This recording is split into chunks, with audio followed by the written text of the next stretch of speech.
যতই কাকিমা আপনি আজকে করুন অস্বীকার, সেদিন রাতে আমরাই ছিলাম ছিনিয়ে আনতে বিচার।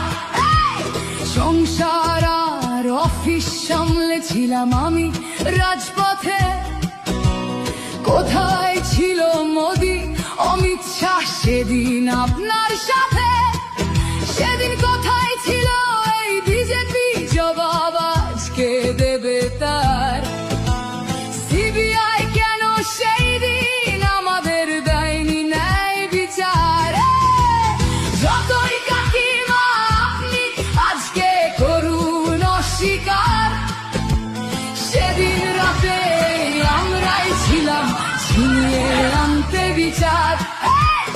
কাকিমার সাথে এতদিন কখনো দেখা করেননি।